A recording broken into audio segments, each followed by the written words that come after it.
பண்ணணும்னு சொன்னான். அம்மா என்ன செய்கிறாங்க, மனசை விடாத மாம்சத்துக்கு எனக்கு ஒரு கனி கொடுத்தாங்க. அந்த கனி கொண்டு போய் வீட்டில் வைமான்னு சொன்னாங்க.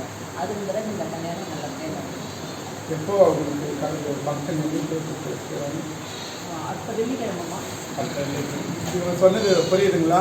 புரியுது. அதாவது இவங்க பிள்ளை வந்து 8 வருஷமாக ஒரு பொண்ணு ஆசைப்பட்டாங்க. அப்போது அவங்க பிள்ளை என்ன சொல்லிட்டாங்க, முடிஞ்சால் அந்த பொண்ணு தான் எனக்கு வேணும், இல்லைன்னா எனக்கு கல்யாணமே வாங்கிட்டாங்க.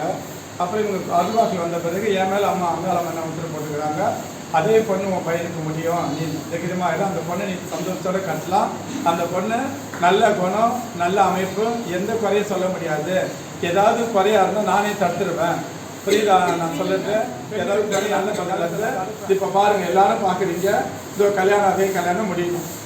முடியாத கல்யாணத்தை நாங்கள் முடிச்சு கொடுக்குறோம். மனசை விடாதம்மா, நீ தைரியமாக இது எல்லாமே நல்லபடியாக நடக்கும் அப்படின்னு சொன்னாங்க.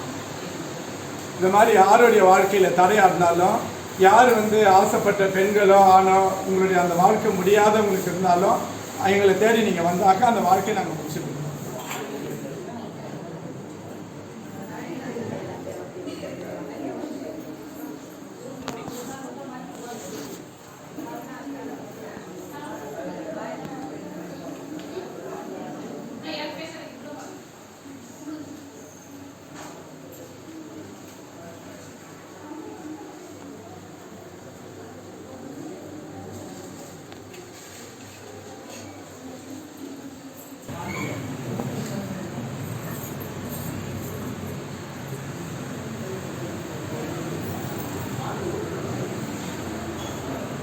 நீங்கள் ஆசைப்பட்ட மாதிரி நல்ல விதமாக இந்த மாணவிக்கு அம்மா முடிச்சுட்டு